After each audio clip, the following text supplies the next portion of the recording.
설이? 그 이름이 목구멍 끝까지 차올랐다.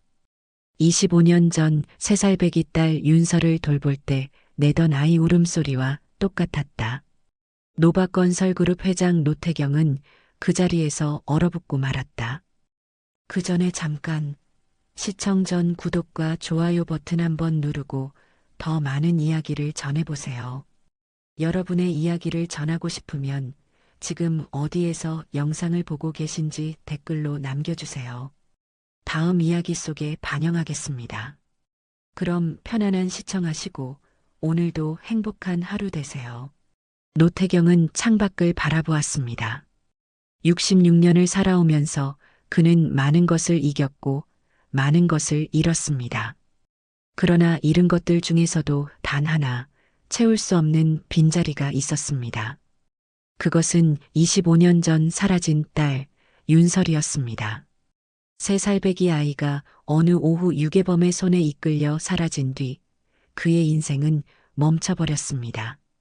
아니, 정확히는 멈춘 척하며 앞으로 달려왔다고 해야 맞을 겁니다.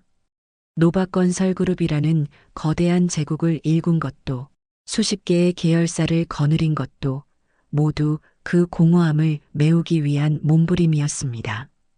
최근 건강검진에서 부정맥 진단을 받았습니다. 의사는 조심스럽게 말했습니다. 회장님, 스트레스를 줄이셔야 합니다. 가벼운 산책이라도 규칙적으로 하시는 게 좋겠습니다. 태경은 고개를 끄덕였지만 속으로는 비웃었습니다. 산책이라니.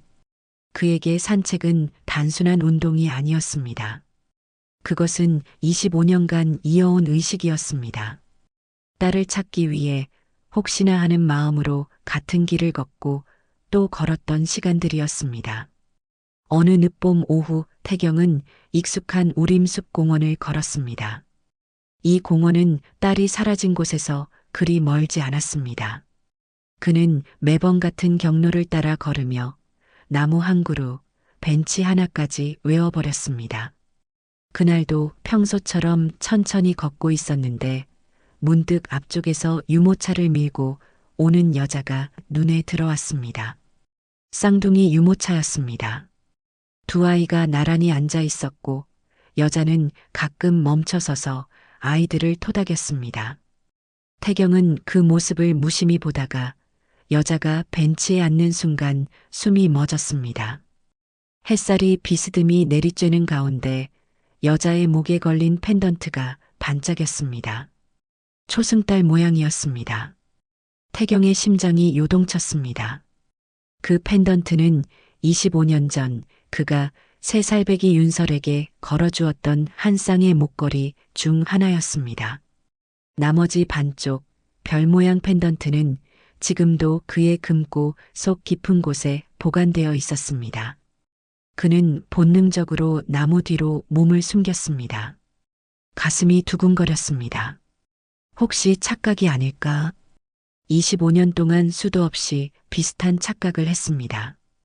길에서 마주친 아이의 뒷모습이, 어느 카페에서 본 여자의 웃음소리가, 그때마다 그는 달려갔다가 실망했습니다. 하지만 이번은 달랐습니다. 그 펜던트는 특별히 제작한 것이었습니다. 세상에 단 2개밖에 없는 물건이었습니다. 태경은 조심스럽게 여자를 관찰했습니다. 여자는 유모차에서 아이 하나를 꺼내 안았습니다.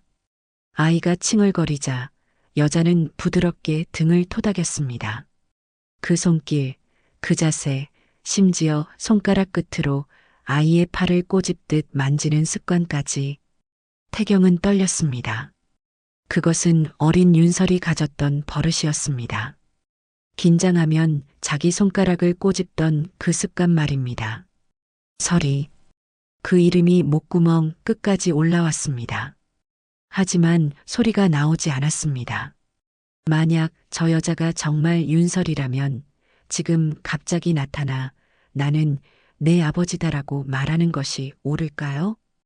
25년 동안 다른 삶을 살아온 사람에게 그것은 폭력이 아닐까요? 태경은 혼란스러웠습니다.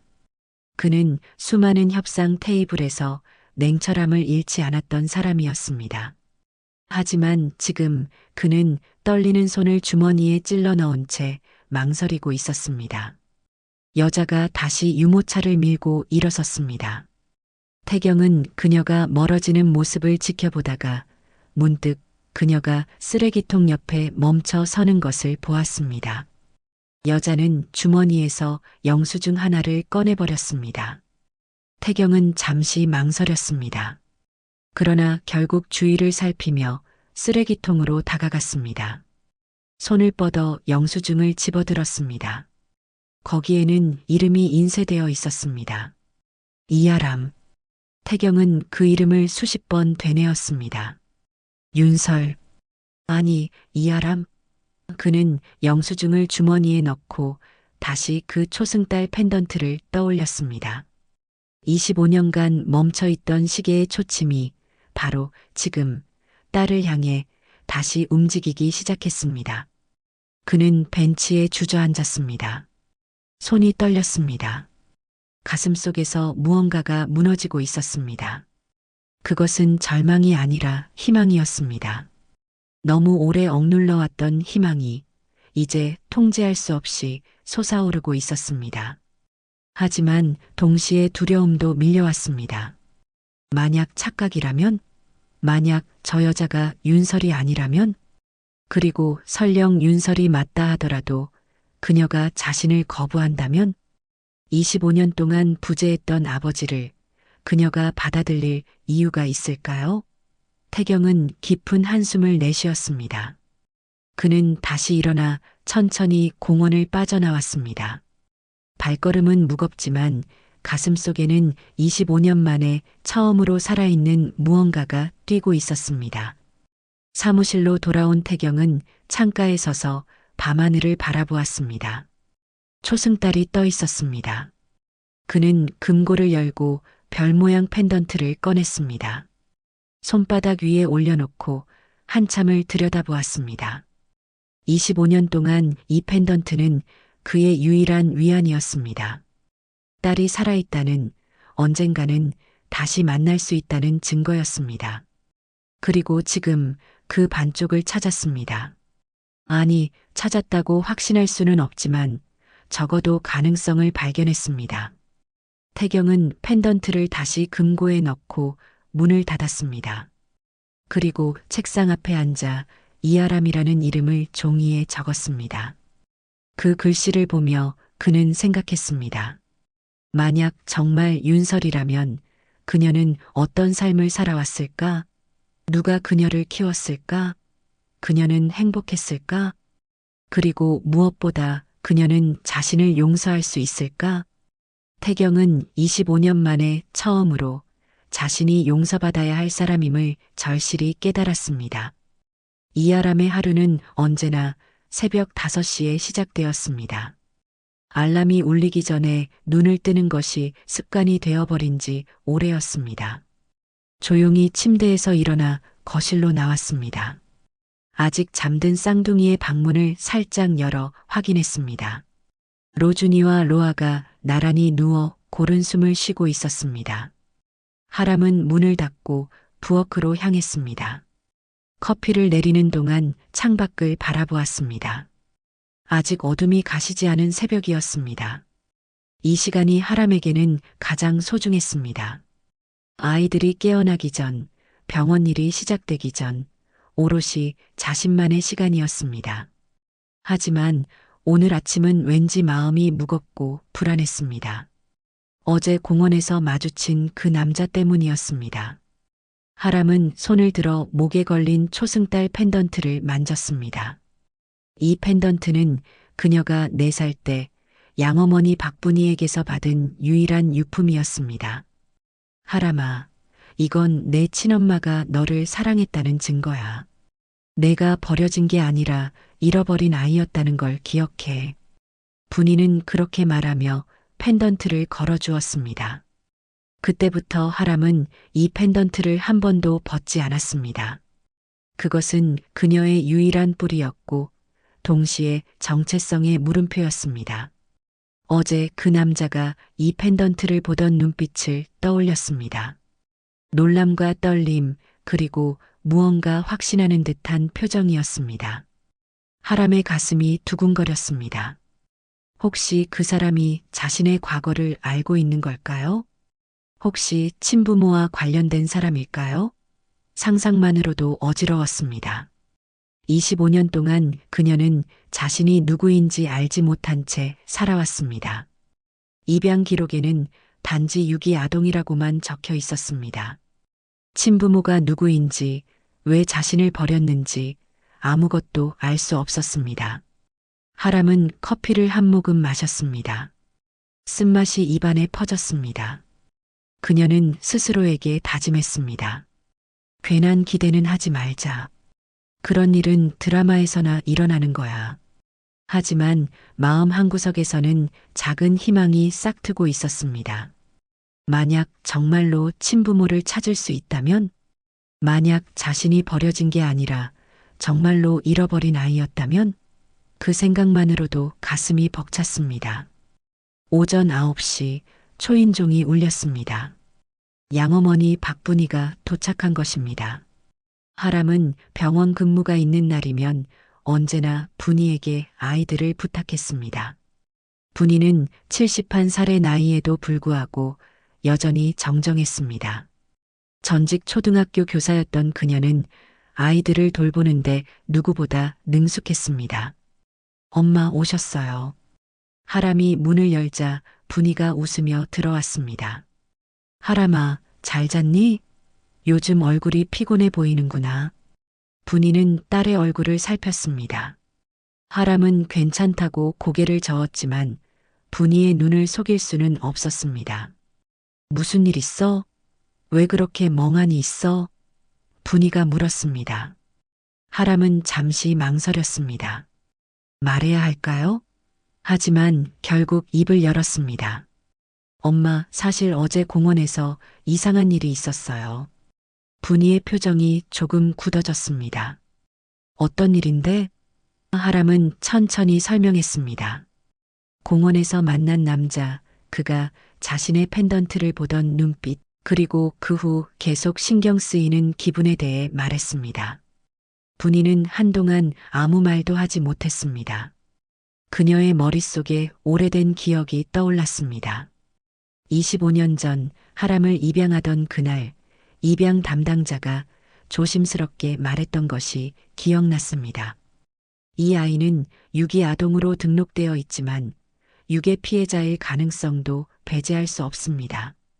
경찰 조사가 진행 중이니 혹시 나중에 친부모가 나타날 수도 있다는 점을 알아두셔야 합니다. 당시 분이는 그 말을 들으면서도 확신했습니다. 이 아이를 지키겠다고, 누가 뭐라 해도 이 아이의 엄마가 되겠다고 말입니다. 하지만 지금 그 불안한 가능성이 현실이 될지도 모른다는 생각에 가슴이 무거워졌습니다. 만약 정말로 친부모가 나타난다면 하람은 자신을 떠날까요? 분이는 애써 침착함을 유지하며 말했습니다. 하람아, 괜한 생각 말아라. 세상에 비슷한 목걸이를 한 사람이 한둘이겠니? 그냥 우연이었을 거야.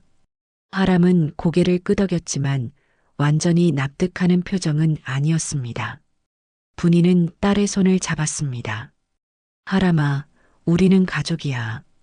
피가 섞이지 않았어도 누가 뭐래도 우리는 가족이야. 분이의 목소리는 단호했지만 그 손끝은 미세하게 떨리고 있었습니다. 하람은 어머니의 손을 꽉 잡았습니다. 엄마, 나도 알아요. 엄마는 내 유일한 엄마예요.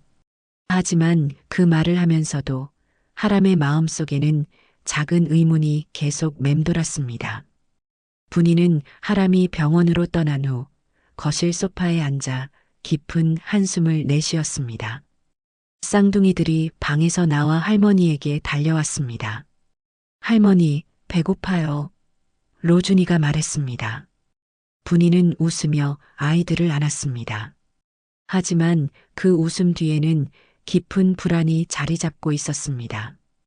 25년 동안 그녀는 하람을 딸로 키웠습니다. 밤마다 열을 재고 아플 때 간호하고 학교 행사마다 참석했습니다. 하람은 그녀의 전부였습니다. 불임으로 아이를 가질 수 없었던 그녀에게 하람은 하늘이 내려준 선물이었습니다.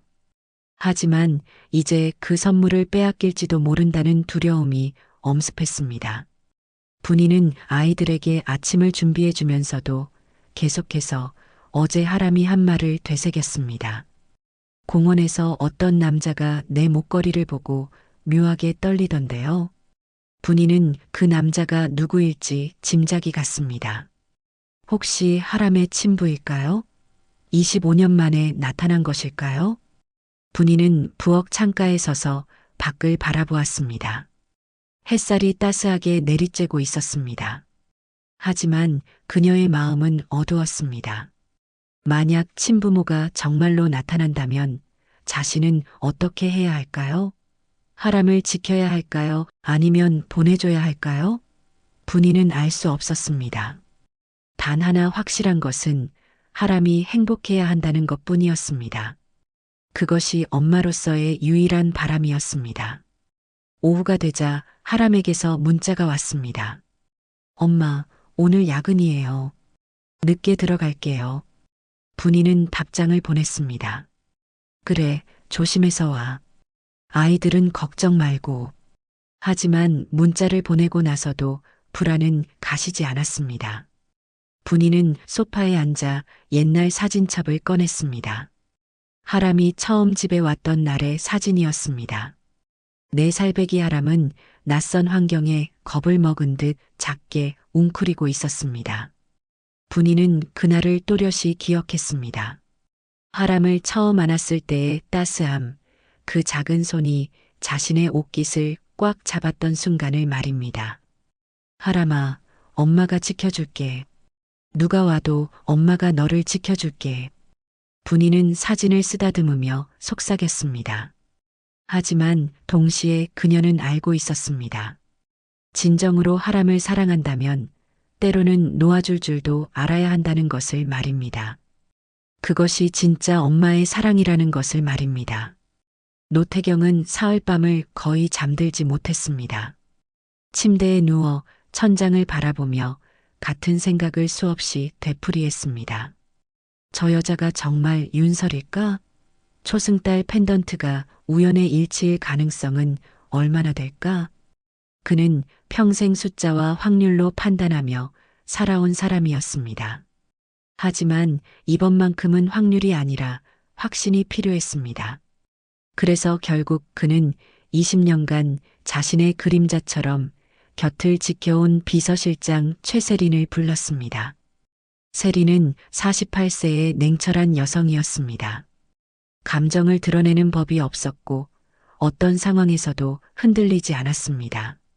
태경이 가장 신뢰하는 사람이 바로 그녀였습니다.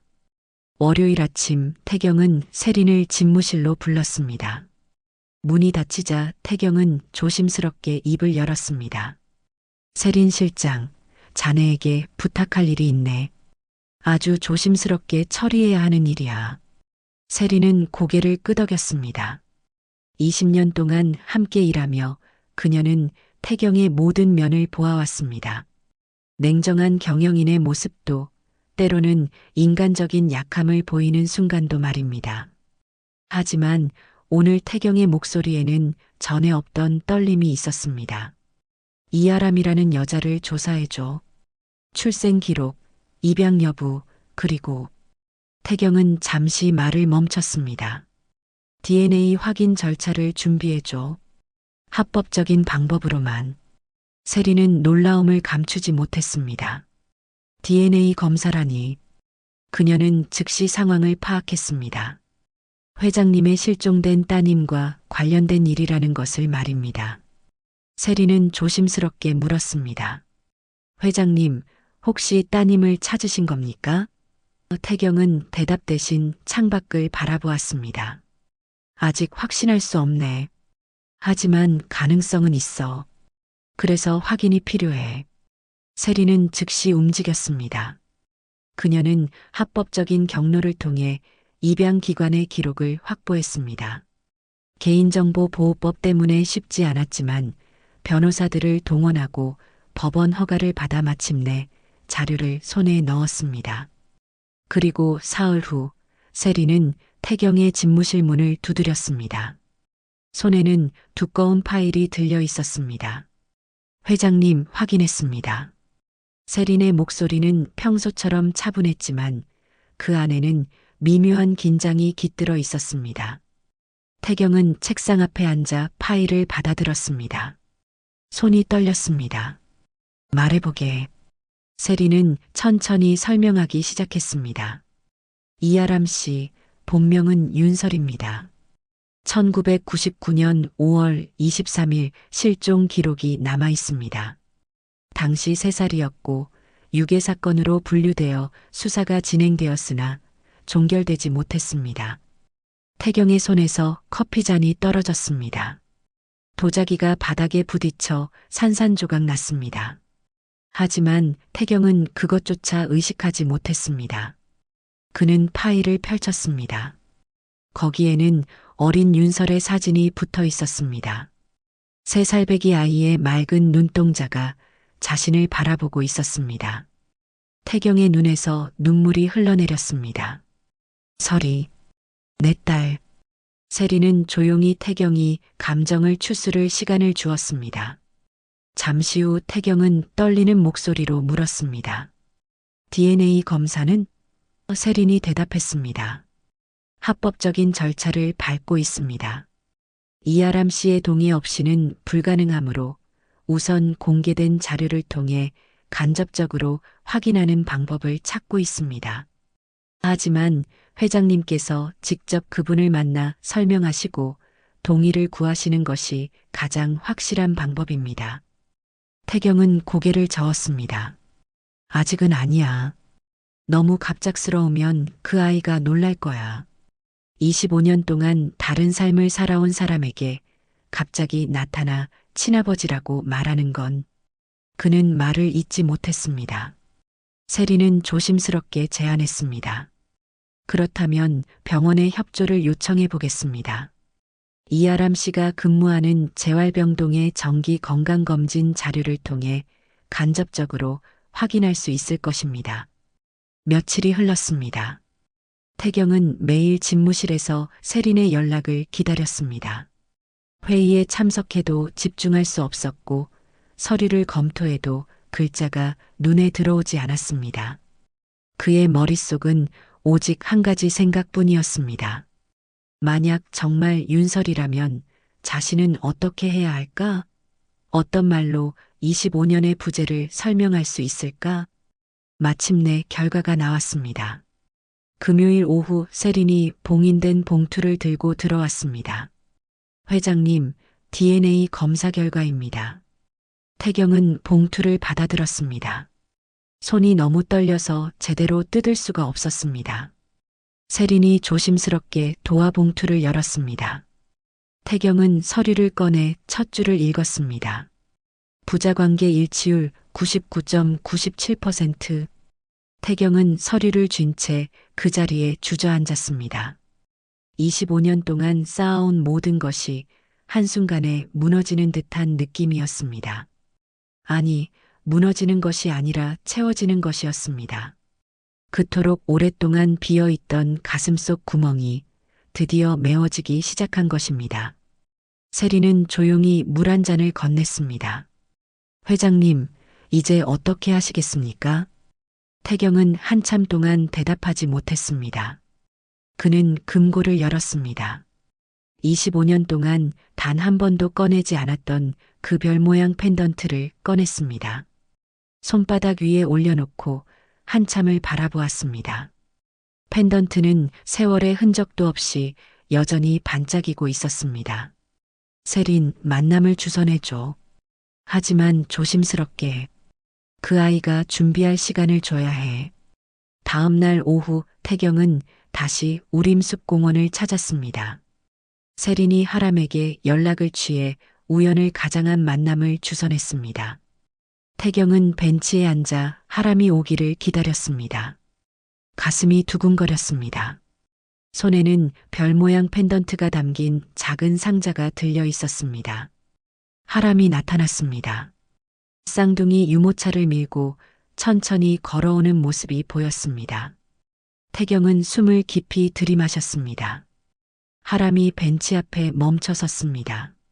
안녕하세요. 연락 주셔서 왔어요. 하람의 목소리는 조심스러웠습니다. 태경은 일어나 인사했습니다. 와주셔서 고맙습니다. 앉으시죠. 두 사람은 벤치에 나란히 앉았습니다. 한동안 침묵이 흘렀습니다. 태경은 상자를 꺼냈습니다. 이걸 보여드리고 싶어서 연락했습니다. 상자를 열자 별 모양 펜던트가 햇살을 받아 반짝였습니다. 하람의 눈이 커졌습니다. 그녀는 본능적으로 자신의 목에 걸린 초승달 펜던트를 만졌습니다. 이건 하람의 목소리가 떨렸습니다. 어떻게 이런 게 있죠? 태경은 천천히 설명하기 시작했습니다. 이 펜던트는 25년 전에 만든 것입니다. 한 쌍으로 제작했죠. 하나는 초승달, 하나는 별. 그리고 초승달은 제 딸에게 주었습니다. 하람의 얼굴이 창백해졌습니다. 따님이요? 태경은 고개를 끄덕였습니다. 1999년 5월 제 딸이 유괴되었습니다. 3살이었죠. 그 후로 소식이 끊겼습니다. 하람은 숨이 막히는 것 같았습니다. 손이 떨렸습니다. 그게 저랑 무슨 상관이죠? 하지만 그녀도 이미 알고 있었습니다. 자신의 펜던트가 무엇을 의미하는지 말입니다. 태경은 조심스럽게 말했습니다. 당신의 펜던트를 보여주시겠습니까? 하람은 떨리는 손으로 펜던트를 풀었습니다. 태경이 그것을 받아들고 자신의 별 모양 펜던트와 맞춰보았습니다. 두 펜던트는 완벽하게 맞물렸습니다. 마치 처음부터 하나였던 것처럼 말입니다. 하람의 눈에서 눈물이 흘러내렸습니다.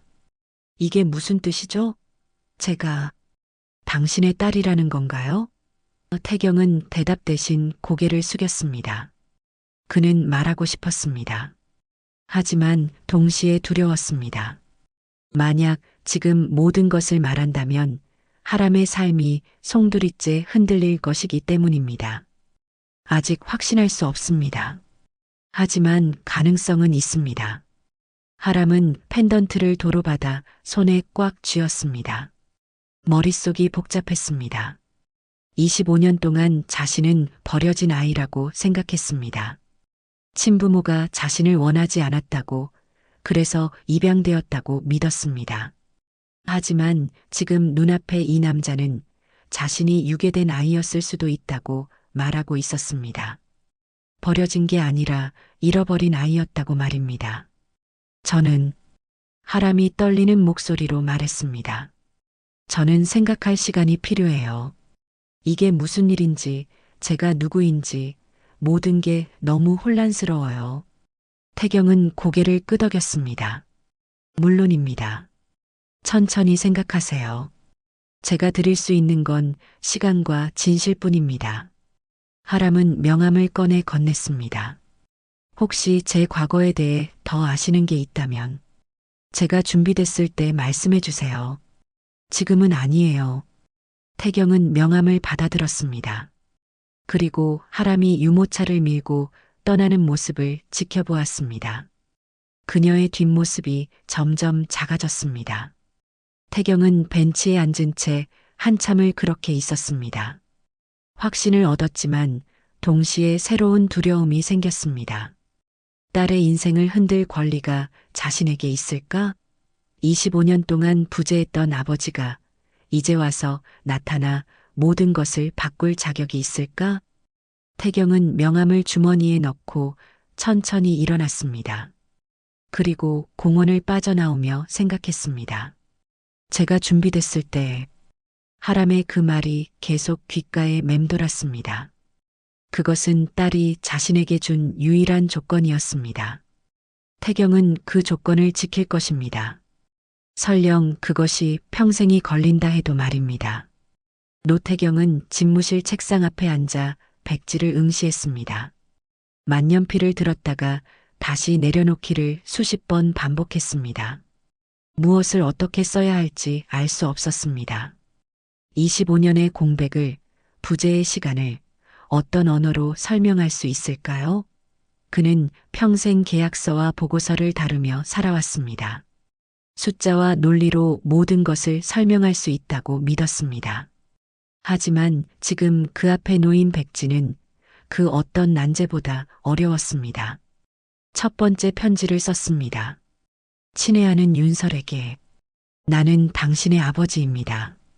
하지만 곧 찢어버렸습니다. 너무 냉정했습니다. 마치 사업 제안서 같았습니다. 두 번째 편지를 썼습니다. 사랑하는 내 딸아. 25년 동안 너를 찾아 헤맸다. 이것도 찢었습니다. 너무 감정적이었습니다. 부담스러울 것 같았습니다. 세 번째, 네 번째, 다섯 번째. 편지를 쓰고 또 찢었습니다. 휴지통은 금세 구겨진 종이들로 가득 찼습니다. 밤이 깊어갔습니다. 태경은 창밖을 바라보았습니다. 도시의 불빛들이 반짝이고 있었습니다. 저 불빛 하나하나에도 누군가의 이야기가 있겠죠.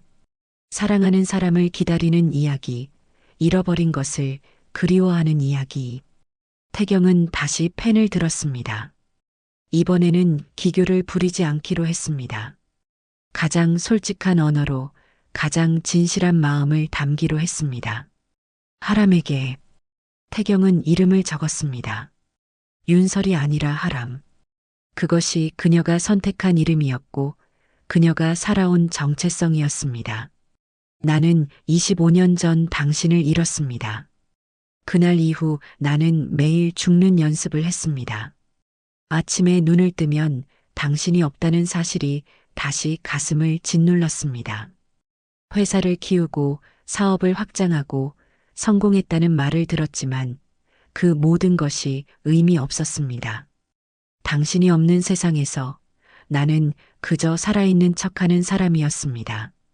태경은 잠시 멈췄습니다. 눈물이 종이 위로 떨어졌습니다.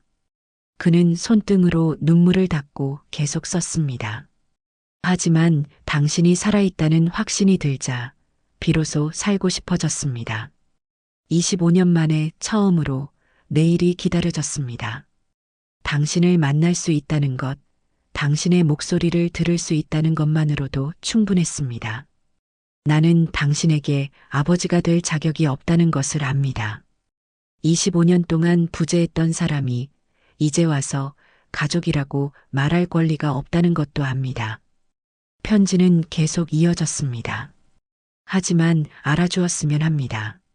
단 하루도 당신을 잊은 적이 없다는 것을, 당신의 이름을 부르지 못한 날이 없었다는 것을, 나는 당신을 찾기 위해 할 수 있는 모든 것을 했습니다.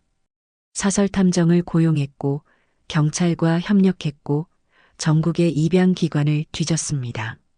하지만 당신은 찾을 수 없었습니다. 그래서 나는 매일 같은 공원을 걸었습니다. 혹시나 당신이 나타날까 하는 바람으로 말입니다. 태경은 펜을 내려놓고 편지를 읽어보았습니다. 이번에는 찢지 않았습니다. 완벽하지 않았지만 진실했습니다. 그것으로 충분했습니다. 편지 끝에 그는 덧붙였습니다. 나는 당신을 서두르게 하고 싶지 않습니다. 당신의 속도를 존중하겠습니다. 당신이 준비되었을 때, 그때 다시 만나고 싶습니다. 그때까지 나는 기다리겠습니다. 25년을 기다렸으니 더 기다리는 것쯤은 아무것도 아닙니다. 당신의 아버지, 노태경. 다음 날 아침 태경은 세린에게 편지를 건넸습니다. 이걸 하람 씨에게 전해주게. 조용히, 부담 없이. 세린은 편지를 받아들고 고개를 끄덕였습니다. 그날 오후 편지는 하람의 집 우편함에 조심스럽게 놓였습니다. 하람은 밤늦게 퇴근했습니다.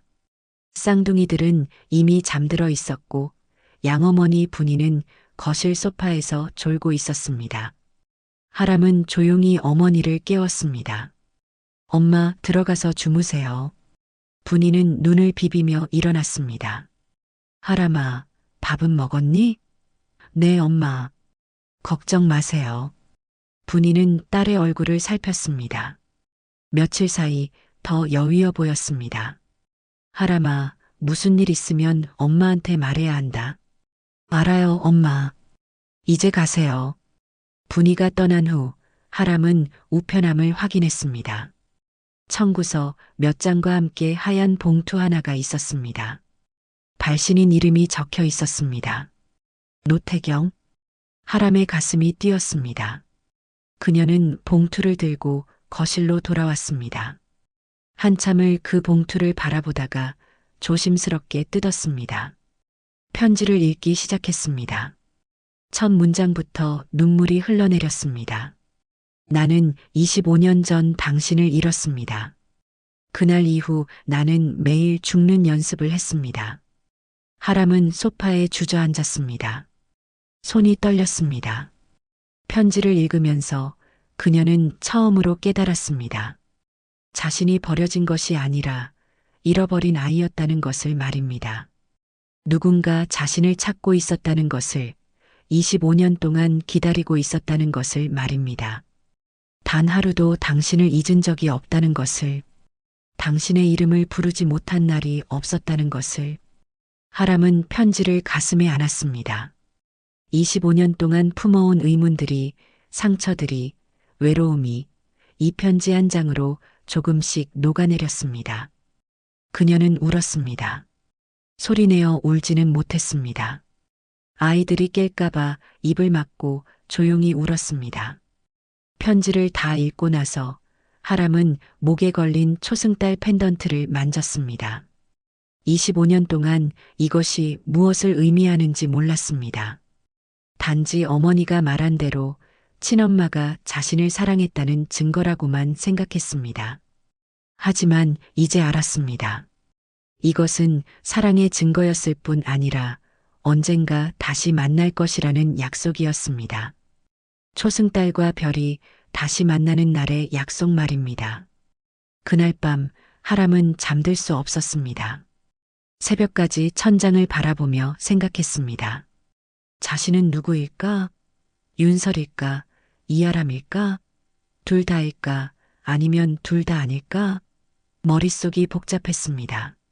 하지만 한 가지는 확실했습니다. 자신을 찾아준 사람이 있다는 것, 그리고 그 사람이 자신을 기다리고 있다는 것 말입니다. 다음 날 아침 하람은 결심했습니다. 아직 준비되지 않았지만 용기를 내기로 했습니다. 그녀는 휴대전화를 들고 노태경의 번호를 찾았습니다. 명함에 적힌 번호였습니다. 손이 떨렸습니다. 여러 번 번호를 눌렀다가 지우기를 반복했습니다. 마침내 용기를 내어 통화 버튼을 눌렀습니다. 신호음이 울렸습니다. 한 번, 두 번, 세 번. 하람의 심장이 빠르게 뛰었습니다. 그리고 전화가 연결되었습니다. 여보세요. 태경의 목소리가 들렸습니다. 하람은 한참 말을 잇지 못했습니다. 목이 메었습니다. 저, 이하람입니다. 아, 태경의 목소리도 떨렸습니다. 편지 받으셨나요? 네. 하람은 대답했습니다. 읽었어요. 그래서 전화했어요. 고맙습니다. 연락해 주셔서. 침묵이 흘렀습니다. 두 사람 모두 무슨 말을 해야 할지 몰랐습니다. 25년의 공백을 어떤 말로 채울 수 있을까요? 하람은 떨리는 목소리로 물었습니다. 저, 혹시 만날 수 있을까요? 얘기하고 싶은 게 있어요. 물론입니다. 태경이 즉시 대답했습니다. 언제든 좋습니다. 당신이 원하는 시간에, 원하는 장소에서. 하람은 잠시 생각했습니다. 이번 주 토요일 우림숲 공원은 어떨까요? 오후 3시에. 좋습니다. 그렇게 하겠습니다. 전화를 끊기 전 하람은 작은 목소리로 물었습니다. 저기, 아버지라고 불러도 될까요? 전화기 너머로 긴 침묵이 흘렀습니다. 그리고 태경의 목소리가 들렸습니다. 떨리고 먹먹하고 눈물 섞인 목소리였습니다. 그래, 아버지다. 나는 내 아버지야. 하람도 울었습니다. 두 사람은 한참 동안 아무 말 없이 그렇게 서로의 울음소리를 들었습니다. 25년의 공백이 조금씩 채워지고 있었습니다. 토요일이 되었습니다. 하람은 양어머니 분이에게 모든 것을 말하기로 결심했습니다. 아침 식사를 하면서 그녀는 조심스럽게 입을 열었습니다. 엄마 말씀드릴 게 있어요. 분이는 젓가락을 내려놓았습니다. 무슨 일이니? 하람은 지난 며칠 동안 있었던 일들을 차근차근 설명했습니다. 공원에서 만난 남자, 펜던트, 그리고 편지까지 말입니다. 분이는 한참 동안 말이 없었습니다. 하람은 어머니의 반응이 두려웠습니다. 혹시 화를 낼까? 혹시 슬퍼할까? 하지만 분이는 예상과 다르게 차분했습니다. 하람아, 엄마가 뭐라고 했었니? 너는 버려진 게 아니라 잃어버린 아이였다고. 하람은 고개를 끄덕였습니다. 네, 엄마. 그 말 기억해요. 분이는 딸의 손을 잡았습니다. 엄마는 언젠가 이런 날이 올 거라고 생각했어. 그래서 내가 그 펜던트를 잃어버리지 않도록 늘 조심했지. 언젠가 내 진짜 가족이 찾아올 거라고 믿었으니까. 하람의 눈에서 눈물이 흘렀습니다. 엄마, 그럼 엄마는 저를 보낼 건가요? 분이는 고개를 저었습니다. 아니야. 엄마는 널 보내는 게 아니야. 엄마는 내가 행복하길 바라는 거야. 그게 두 명의 엄마를 갖는 거라면 그것도 좋은 일 아니겠니? 하람은 어머니를 껴안았습니다. 엄마 사랑해요. 엄마는 제 유일한 엄마예요. 누가 나타나도 그건 변하지 않아요. 분이도 딸을 꼭 안았습니다. 두 사람은 한참을 그렇게 있었습니다. 쌍둥이들이 방에서 뛰어나와 두 사람을 껴안았습니다. 엄마, 할머니, 왜 울어요? 하람은 웃으며 아이들을 안았습니다. 기쁜 눈물이야. 행복한 눈물. 오후 3시 하람은 우림숲 공원에 도착했습니다. 태경은 이미 벤치에 앉아 기다리고 있었습니다. 하람이 다가가자 태경은 일어났습니다. 두 사람은 잠시 서로를 바라보았습니다. 그리고 태경이 먼저 입을 열었습니다. 와줘서 고마워. 하람은 고개를 끄덕였습니다. 저도 오고 싶었어요. 태경은 주머니에서 작은 상자를 꺼냈습니다. 이걸 주고 싶어서. 상자를 열자 별 모양 펜던트가 들어 있었습니다. 하람은 자신의 초승달 펜던트를 풀었습니다. 태경이 조심스럽게 별 펜던트를 하람의 목에 걸어 주었습니다. 두 펜던트가 나란히 빛났습니다. 초승달과 별이 25년 만에 다시 만난 것입니다. 이제 한 쌍이 다시 만났구나. 태경이 말했습니다. 하람의 눈물이 뺨을 타고 흘렀습니다. 태경도 울었습니다. 두 사람은 벤치에 앉아 잃어버린 시간에 대해 이야기했습니다. 많은 것을 말하지는 않았습니다. 단지 서로의 존재를 확인하는 것만으로도 충분했습니다. 25년의 공백이 천천히 조금씩 채워지고 있었습니다. 노지아는 아버지의 서재 문 앞에 서 있었습니다. 노크를 하려다 손을 멈췄습니다. 안에서 아버지의 목소리가 들렸습니다. 전화 통화를 하고 있었습니다.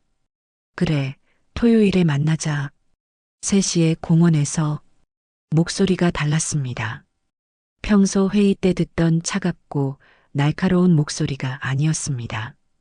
부드럽고 따뜻하고 심지어 떨리기까지 했습니다. 지아는 문 뒤에서 그 목소리를 듣고 있었습니다. 지아는 34세였습니다. 노바건설그룹의 차기 대표로 내정되어 있었고 누구보다 유능했습니다. 하지만 그 모든 것은 아버지에게 인정받기 위한 몸부림이었습니다. 10살 때 부모님이 이혼했고 어머니는 그녀를 두고 떠났습니다. 아버지는 일에 몰두했고 지아는 혼자 자랐습니다. 그녀가 배운 것은 단 하나였습니다. 완벽해야만 사랑받을 수 있다는 것이었습니다. 지아는 서재 문을 노크하지 않고 돌아섰습니다. 자신의 방으로 돌아와 침대에 앉았습니다. 가슴속에 불안이 커져갔습니다. 최근 몇 주 동안 아버지의 행동이 이상했습니다. 자주 외출했고 전화 통화가 잦았고 무엇보다 표정이 달라졌습니다. 20년 넘게 함께 살면서 한 번도 본 적 없는 표정이었습니다. 부드러움, 그리움, 그리고 희망 같은 것들이 섞인 표정 말입니다. 지아는 불안했습니다. 만약 아버지에게 다른 가족이 생긴다면 자신은 어떻게 될까요? 24년 동안 아버지 곁을 지켜온 자신은 과연 무엇이 될까요? 그녀는 노트북을 열고 사설조사 업체에 연락했습니다. 아버지의 최근 행적을 조사해달라고 요청했습니다. 일주일 후 보고서가 도착했습니다. 거기에는 이아람이라는 여자의 이름이 적혀 있었습니다. 재활병동 물리치료사, 29세, 쌍둥이 어머니, 그리고 입양아 출신이라는 정보까지 상세하게 기록되어 있었습니다. 지아는 보고서를 읽으며 손이 떨렸습니다. 입양아. 그 단어가 의미하는 바를 이해하는 데는 오래 걸리지 않았습니다. 아버지에게는 실종된 딸이 있었습니다. 윤설. 지안도 그 이름을 알고 있었습니다. 어렸을 때 할머니에게서 들은 적이 있었습니다. 아버지에게 먼저 딸이 있었고 그 아이가 유괴되어 사라졌다는 이야기를 말입니다. 그래서 아버지가 그토록 차갑고 냉정해진 것이라고 할머니는 설명했습니다. 지아는 보고서를 덮었습니다. 가슴이 답답했습니다. 만약 저 여자가 정말 윤설이라면 자신의 자리는 어떻게 될까요? 차기 대표 자리는? 그동안 쌓아온 모든 것은? 지아는 자신이 질투하고 있다는 것을 알았습니다. 하지만 동시에 그것이 단순한 질투가 아니라는 것도 알았습니다. 그것은 두려움이었습니다. 사랑받지 못할까 하는, 버려질까 하는, 혼자 남겨질까 하는 두려움이었습니다. 며칠 밤을 고민했습니다. 그리고 결국 지아는 잘못된 선택을 했습니다. 그녀는 알고 지내던 경제지 기자에게 연락했습니다. 조심스럽게, 은밀하게 정보를 흘렸습니다. 노바건설 회장이 실종된 딸을 찾았을 가능성이 있다. 입양된 여성이 친딸일 수 있다. 그것으로 충분했습니다. 기자는 움직였고 다른 언론사들도 뒤따랐습니다. 월요일 아침 기사가 터졌습니다. 노바건설 노태경 회장 25년 만에 실종 딸 찾았나? 부제는 더 자극적이었습니다. 입양아 출신 물리치료사, 친딸 가능성 제기. 기사는 삽시간에 퍼져나갔습니다. 포털 사이트 메인을 장식했고 댓글이 수천 개씩 달렸습니다. 대부분은 호의적이었지만 일부는 악의적이었습니다. 재산 노린 거 아니냐, DNA 검사 결과 공개해라, 입양아 출신이 갑자기 재벌 딸이라니 믿기지 않는다. 하람의 병원 앞에 기자들이 몰려들었습니다. 출근길에 카메라 플래시가 터졌습니다. 이아람 씨, 노 회장님 따님 맞나요? 언제부터 알고 계셨나요? 재산 상속받으실 건가요? 하람은 아무 대답도 하지 못했습니다. 그저 고개를 숙이고 병원 안으로 뛰어들어갔습니다. 손이 떨렸습니다. 숨이 막혔습니다. 병원장이 하람을 불렀습니다. 이 선생님, 죄송하지만 당분간 휴직하시는 게 어떻겠습니까? 환자 안전 문제가 있습니다. 기자들이 병동까지 들어올 수도 있고 다른 환자분들이 불편해하십니다. 하람은 고개를 끄덕일 수밖에 없었습니다. 알겠습니다. 휴직하겠습니다. 그렇게 그녀는 무기한 보호휴직에 들어갔습니다. 자신이 평생 일궈온 커리어가 하루아침에 무너지는 순간이었습니다. 집으로 돌아오는 길도 순탄치 않았습니다. 아파트 입구에도 기자들이 진을 치고 있었습니다. 하람은 뒷문으로 들어가야 했습니다. 집에 도착했을 때 양어머니 분이가 거실에 앉아 있었습니다. 텔레비전에서는 뉴스가 나오고 있었습니다. 하람의 사진이, 태경의 사진이 나란히 화면에 비치고 있었습니다. 분이의 얼굴은 창백했습니다. 엄마. 하람이 다가가자 분이가 고개를 들었습니다. 하람아, 괜찮니? 하람은 고개를 저었습니다. 아니요, 엄마. 전혀 괜찮지 않아요. 그녀는 어머니 옆에 앉았습니다. 두 사람은 한참 동안 말없이 텔레비전을 바라보았습니다. 화면 속에서는 전문가라는 사람들이 나와 이런저런 분석을 하고 있었습니다. 재산 다툼이 예상된다. 기존 상속 구도에 변화가 올 것, 법적 분쟁 가능성도 배제할 수 없다. 그날 오후 더 큰 문제가 생겼습니다. 쌍둥이가 다니는 어린이집에서 연락이 왔습니다. 이아람 학부모님, 죄송하지만 다른 학부모님들이 불편해하십니다. 기자들이 어린이집 앞에까지 와 있고 아이들이 무서워합니다. 당분간 로준이와 로아를 집에서 돌봐주시는 게 어떨까요? 하람은 전화를 끊고 주저앉았습니다. 아이들마저 보호할 수 없다는 현실이 그녀를 무너뜨렸습니다. 분이는 딸을 껴안았습니다. 하람아, 울어도 돼. 엄마가 있잖아. 하람은 어머니 품에서 울었습니다. 소리내어 울었습니다. 29년을 살면서 이렇게 무력하고 초라하게 느껴진 적이 없었습니다. 자신은 아무것도 지킬 수 없었습니다. 직업도, 아이들의 평범한 일상도, 심지어 어머니의 평온도 지킬 수 없었습니다. 그날 밤 더 큰 비극이 찾아왔습니다. 분이가 거실에서 쓰러졌습니다. 엄마. 하람의 비명이 집안을 울렸습니다. 구급차가 도착했고 분이는 응급실로 실려갔습니다. 의사는 진단을 내렸습니다. 뇌동맥류 파열 전조 증상입니다. 과도한 스트레스가 원인으로 보입니다. 당장 수술이 필요합니다. 하람은 수술실 앞 복도에 주저앉았습니다. 손으로 얼굴을 감쌌습니다. 모든 것이 자신 때문이었습니다. 자신이 친부를 만나기로 결심했기 때문에, 자신의 정체가 세상에 알려졌기 때문에 어머니가 쓰러진 것입니다. 죄책감이 그녀를 짓눌렀습니다. 엄마, 미안해요. 다 제 잘못이에요. 태경이 병원에 도착한 것은 자정이 넘어서였습니다. 세린에게서 소식을 듣고 달려온 것입니다. 그는 복도 끝에서 주저앉아 있는 하람을 보았습니다.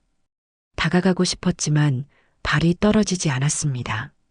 자신도 이 모든 일의 원인이었기 때문입니다. 자신이 너무 성급했습니다.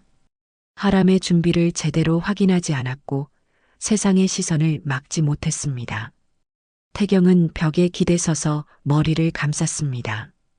25년 만에 찾은 딸에게 자신은 축복이 아니라 재앙이 되어버렸습니다. 그 순간 복도 반대편에서 지안이 나타났습니다. 그녀도 소식을 듣고 온 것입니다. 지안은 아버지를 보았습니다. 아버지의 얼굴에는 처음 보는 표정이 있었습니다.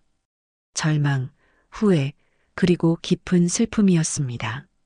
지안은 그제야 깨달았습니다. 자신이 무슨 짓을 저질렀는지를 말입니다. 정보를 흘린 것이 단순한 질투가 아니라 사람들의 삶을 파괴하는 행위였다는 것을 말입니다. 그녀는 아버지에게 다가갔습니다. 아버지. 태경은 딸을 보았습니다. 지안아, 넌 어떻게 여기를? 제가 잘못했어요. 지안의 목소리가 떨렸습니다. 제가 정보를 흘렸어요. 기자들에게. 제가 두려웠어요. 아버지를 잃을까봐, 제 자리를 빼앗길까봐.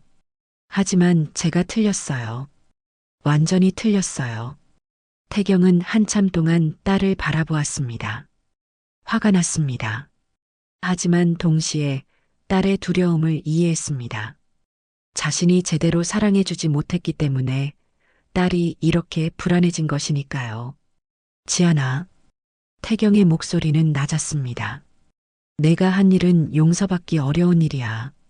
하지만 나도 책임이 있어. 내가 너를 제대로 사랑해주지 못했어. 늘 성과로만 평가했지. 내 마음을 보지 못했어. 지아는 울었습니다. 34년을 살면서 아버지 앞에서 우는 것은 처음이었습니다. 아버지, 미안해요. 정말 미안해요. 수술실 문이 열렸습니다. 의사가 나왔습니다. 보호자분 계십니까? 하람이 벌떡 일어났습니다. 저요, 딸입니다. 의사는 진지한 표정으로 말했습니다. 다행히 수술은 성공적이었습니다. 하지만 회복에는 시간이 필요합니다. 무엇보다 절대적인 안정이 필요합니다. 스트레스를 받지 않도록 각별히 신경 써주셔야 합니다. 하람은 고개를 끄덕였습니다. 그리고 태경과 지안을 보았습니다. 복도 끝에 서 있는 두 사람을, 자신과 관련된 두 사람을 바라보았습니다. 태경은 조심스럽게 다가왔습니다. 하람 씨, 정말 죄송합니다. 제가 너무 성급했습니다. 하람은 고개를 저었습니다. 아니에요. 아무도 예상하지 못한 일이에요. 지안도 다가왔습니다. 정말 죄송합니다. 제 잘못입니다. 변명의 여지가 없습니다. 하람은 지안을 보았습니다. 자신보다 5살 많은 이 여자가 지금 진심으로 후회하고 있다는 것을 느꼈습니다. 사과는 받겠습니다. 하지만 용서는 시간이 필요해요. 제 어머니가 회복하시고 제 아이들이 평범한 일상을 되찾고 그 다음에 생각해 보겠습니다. 세 사람은 복도에 서서 한참을 말이 없었습니다. 행복하게 시작될 것 같았던 재회가 이렇게 고통스러운 시련이 되어버렸습니다. 하지만 동시에 이 시련을 통해 세 사람은 깨달았습니다. 가족이 된다는 것이 단순히 피로 이어지는 것이 아니라 서로의 상처를 감당하는 과정이라는 것을 말입니다. 박분이가 의식을 되찾은 것은 수술 후 이틀째 되는 날 아침이었습니다. 희미하게 눈을 뜨자 하람의 얼굴이 보였습니다. 딸은 침대 옆 의자에 앉아 졸고 있었습니다. 머리는 산발이었고 눈 밑에는 짙은 다크서클이 져 있었습니다. 분이는 딸의 손을 가만히 만졌습니다. 하람이 깜짝 놀라 눈을 떴습니다. 엄마, 깨어나셨어요? 하람아. 분이의 목소리는 약했습니다. 엄마 괜찮아. 걱정하지 마. 하람은 어머니의 손을 꽉 잡았습니다. 눈물이 흘러내렸습니다. 엄마 미안해요. 다 제 잘못이에요. 제가 조심했어야 하는데. 분이는 고개를 저었습니다. 아니야 하람아. 내 잘못이 아니야. 엄마가 약했을 뿐이야. 그리고 분이는 잠시 말을 멈췄습니다. 엄마도 인정해야 할 게 있어. 엄마는 너를 놓고 싶지 않았어. 그게 엄마를 더 힘들게 만든 거야. 그날 오후 노태경이 병실을 찾았습니다. 문을 노크하고 조심스럽게 들어왔습니다. 손에는 꽃다발이 들려 있었습니다. 하람은 태경을 보고 자리에서 일어났습니다. 들어오세요. 태경은 분이에게 인사했습니다. 처음 뵙겠습니다. 저는 노태경입니다. 분이는 침대에 기대 앉아 태경을 바라보았습니다. 25년 전 자신에게 하람을 맡긴 혹은 빼앗긴 그 생물학적 아버지를 말입니다. 알고 있습니다. 분이의 목소리는 차분했지만 단호했습니다. 뉴스에서 봤어요. 회장님이시죠? 태경은 고개를 끄덕였습니다. 그리고 깊게 허리를 숙였습니다. 죄송합니다. 제 불찰로 이렇게 되었습니다. 변명의 여지가 없습니다. 분이는 한참 동안 태경을 바라보았습니다. 이 남자가 증오스러울 줄 알았는데 막상 보니 그저 지쳐 보이는 한 사람의 아버지일 뿐이었습니다. 앉으세요. 분이가 말했습니다. 태경은 조심스럽게 의자에 앉았습니다. 세 사람 사이에 침묵이 흘렀습니다. 하람은 두 부모 사이에 서서 무슨 말을 해야 할지 몰랐습니다. 결국 분이가 먼저 입을 열었습니다. 회장님, 솔직히 말씀드리겠습니다. 저는 하람이를 빼앗기고 싶지 않습니다. 25년 동안 이 아이를 키웠어요. 밤마다 열을 재고 아플 때 간호하고 학교 행사마다 참석했습니다. 이 아이는 제 딸입니다. 태경은 고개를 끄덕였습니다. 알고 있습니다. 그래서 빼앗으러 온 게 아닙니다. 그의 목소리는 진지했습니다. 박 선생님, 저는 이제라도 함께 지키고 싶습니다. 하람을 두고 경쟁하는 게 아니라 함께 보호하고 싶습니다. 선생님이 25년 동안 해주신 것을 저는 평생 감사하겠습니다.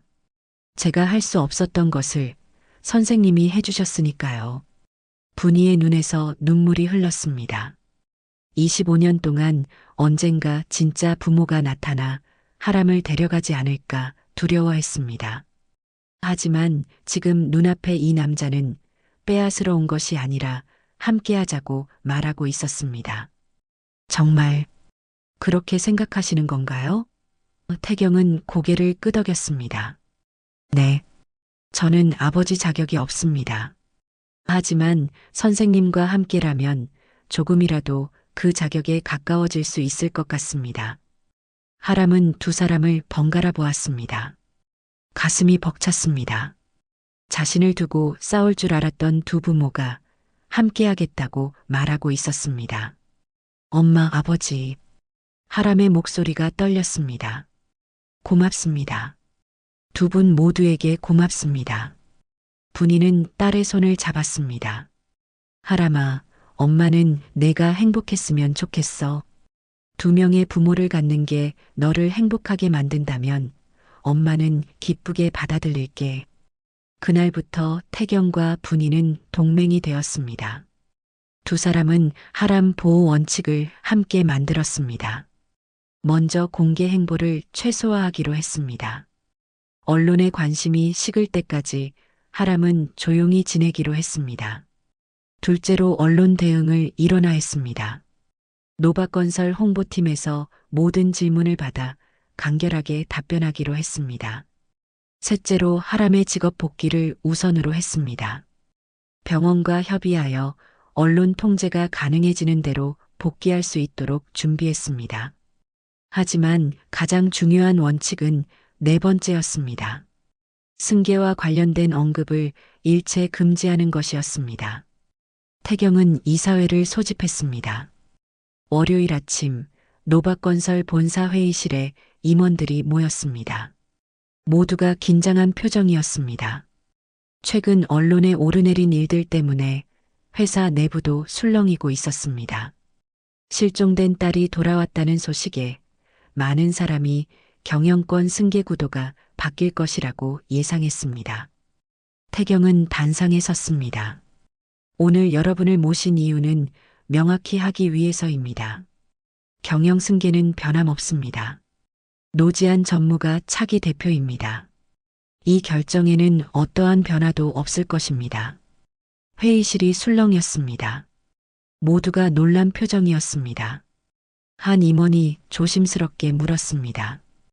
회장님, 하지만 따님이 돌아오셨는데. 태경은 그 말을 끊었습니다. 제 딸이 돌아온 것은 가족의 문제입니다. 경영과는 무관합니다. 태경은 계속 말했습니다. 이아람은 물리치료사입니다. 그리고 앞으로도 그 길을 걸을 것입니다. 다만 제가 할 수 있는 것은 그 일을 더 잘할 수 있도록 돕는 것뿐입니다. 노박건설은 지안이가 이끌 것이고 하람은 다른 방식으로 사회에 기여할 것입니다. 두 딸이 각자의 자리에서 빛나는 것, 그것이 제 바람입니다. 회의실이 조용해졌습니다. 태경은 권력보다 가족의 균형을 택한 것입니다. 회의가 끝난 후 태경은 지안을 따로 불렀습니다. 부녀는 회장실에서 마주 앉았습니다. 지난번 병원에서 있었던 일 이후 두 사람 사이에는 미묘한 긴장이 흐르고 있었습니다. 태경이 먼저 입을 열었습니다. 지안아, 내가 한 일은 잘못됐어. 하지만 나도 반성해야 해. 내가 너를 제대로 사랑하지 못했어. 지안은 고개를 들어 아버지를 보았습니다. 아버지, 지안아, 나는 내가 완벽하기를 바랐어. 하지만 그건 내가 완벽해야 사랑받을 수 있다는 뜻이 아니었어. 나는 그냥 내가 상처받지 않기를 바랐던 거야. 하지만 결과적으로 널 더 외롭게 만들었구나. 태경의 목소리가 떨렸습니다. 지안의 눈에서 눈물이 흘렀습니다. 아버지, 저는 완벽하면 사랑받을 줄 알았어요. 실수하면 버려질 줄 알았어요. 엄마처럼요. 태경은 딸의 손을 잡았습니다. 지안아, 내 엄마가 떠난 건 내 잘못이 아니야. 그리고 나는 널 버리지 않아. 절대로. 지안은 아버지 품에 안겨 울었습니다. 34년 만에 처음으로 그녀는 조건 없는 사랑을 느꼈습니다. 며칠 후 태경은 하람을 다시 만났습니다. 이번에는 공원이 아니라 조용한 카페였습니다. 두 사람은 마주 앉아 커피를 마셨습니다. 태경이 조심스럽게 제안했습니다. 하람아, 내가 하고 싶은 일이 뭐니? 하람은 잠시 생각했습니다. 저는 사람들을 돕고 싶어요. 다친 사람들이 다시 걸을 수 있도록, 아픈 사람들이 회복할 수 있도록 돕는 게 제 꿈이었어요. 태경은 고개를 끄덕였습니다. 그렇다면 그 꿈을 더 크게 만들어 보는 건 어떨까? 노바건설에 들어오는 게 아니라 너는 사람을 살리는 일을 하렴. 태경은 서류 몇 장을 꺼냈습니다. 새꿈재단이라고 들어봤니? 우리 그룹의 공익재단이야. 돌봄과 재활 분야를 전문으로 하지. 거기 부이사장 자리가 비어 있어. 내가 맡아주면 어떨까? 하람은 놀랐습니다. 부이사장이요? 하지만 저는 경험도 없고. 태경은 미소 지었습니다. 경험은 쌓으면 돼. 내게는 더 중요한 게 있어. 진심이야. 사람들을 정말로 돕고 싶다는 마음 말이야. 그게 가장 중요한 자격이야. 하람은 서류를 들여다보았습니다. 재단의 사업 내용, 조직도, 예산 규모가 적혀 있었습니다. 생각보다 큰 규모였습니다. 아버지, 하람이 조심스럽게 불렀습니다. 정말 제가 할 수 있을까요? 태경은 고개를 끄덕였습니다. 할 수 있어. 그리고 나는 내가 하는 일을 존중할 거야. 간섭하지 않을게. 단지 필요할 때 도울 뿐이야. 하람은 서류를 다시 읽어보았습니다. 마음이 뛰기 시작했습니다. 이것은 단순한 직업이 아니었습니다. 자신의 꿈을 실현할 수 있는 기회였습니다. 한편 세리는 오래된 증거를 추적하고 있었습니다. 25년 전 유괴 사건의 진실을 밝히기 위해서였습니다. 그녀는 당시 노바건설에서 일하던 직원들의 명단을 뒤졌습니다. 그리고 한 사람의 이름을 발견했습니다. 윤광석, 당시 회장 전용 운전기사였던 사람이었습니다. 세리는 그의 행적을 추적했습니다. 유괴 사건 직후 그는 갑자기 사직했고 해외로 떠났습니다. 세리는 더 깊이 파고들었습니다. 출입국 기록, 은행 거래 내역, 해외 체류 정보를 모두 확보했습니다. 그리고 결정적인 증거를 찾았습니다. 사건 당일 오후 윤광석의 계좌로 거액이 입금되었던 기록이었습니다. 출처는 불명이었지만 금액이 수상했습니다. 당시 그의 연봉의 10배가 넘는 돈이었습니다. 세리는 태경에게 보고했습니다. 회장님, 윤광석이라는 사람을 기억하십니까? 태경은 고개를 끄덕였습니다. 물론이지. 내 운전기사였어. 서리가 유괴된 직후 사라진 사람이지. 맞습니다. 그리고 저는 그가 유괴에 연루되었을 가능성이 크다고 봅니다. 세리는 증거 자료들을 펼쳤습니다. 태경은 자료를 보며 주먹을 쥐었습니다. 분노가 치밀었습니다. 믿었던 사람에게 배신당했다는 사실이 그를 무너뜨렸습니다. 당장 경찰에 신고하게. 그리고 어디 있든 찾아내. 세리는 고개를 끄덕였습니다. 이미 인터폴에 협조를 요청했습니다. 곧 소식이 올 것입니다. 며칠 후 윤광석이 체포되었습니다. 그는 동남아시아의 한국가에 숨어 살고 있었습니다. 한국으로 송환되었고 조사가 시작되었습니다. 태경은 경찰서를 찾았습니다. 유리창 너머로 윤광석을 보았습니다. 25년 전 자신을 매일 차로 태워주던 그 사람이 이제는 늙고 초라한 모습으로 앉아 있었습니다. 윤광석은 모든 것을 자백했습니다. 회장님, 죄송합니다. 저는 돈이 필요했습니다. 빚에 쪼들려 있었고 어떤 사람이 제게 제안했습니다. 아이 하나만 넘기면 빚을 다 갚아준다고. 태경은 유리창을 주먹으로 쳤습니다. 내 딸을 돈으로 팔았다는 거냐? 윤광석은 고개를 숙였습니다. 용서해 주십시오. 저도 후회했습니다. 25년 동안 하루도 편히 잠든 적이 없었습니다. 태경은 그를 더 이상 보고 싶지 않았습니다. 하지만 한 가지는 알아야 했습니다. 그 브로커는 누구였나? 왜 내 딸을 노렸나? 윤광석은 대답하지 못했습니다. 저도 모릅니다. 얼굴도 본 적 없습니다. 전화로만 연락했습니다. 그 사람이 왜 따님을 원했는지 저는 몰랐습니다. 태경은 경찰에게 말했습니다. 철저히 수사해 주십시오. 배우를 반드시 밝혀야 합니다. 그날 밤 태경은 하람에게 전화했습니다. 하람아, 너를 유괴한 사람을 찾았어. 그리고 곧 재판이 열릴 거야. 내가 원한다면 법정에 올 필요는 없어. 내가 다 처리할게. 하람은 잠시 침묵했습니다. 그리고 답했습니다. 아니요, 아버지. 저도 가고 싶어요. 제 과거와 마주하고 싶어요. 더 이상 도망치고 싶지 않아요. 태경은 딸의 용기에 가슴이 벅찼습니다. 알았어. 내가 옆에 있을게. 전화를 끊고 나서 태경은 창밖을 바라보았습니다. 진실이 밝혀지고 있었습니다. 25년의 어둠이 서서히 걷히고 있었습니다. 그리고 그 빛 속에서 가족들이 하나씩 자리를 찾아가고 있었습니다. 법정은 차가웠습니다. 형광등 불빛이 하얗게 내리쬐는 공간에서 사람들은 각자의 자리를 찾아 앉았습니다. 재판장 뒤쪽 방청석에는 하람이 앉아 있었습니다. 옆에는 노태경이, 그리고 반대편에는 양어머니 박분희가 자리했습니다.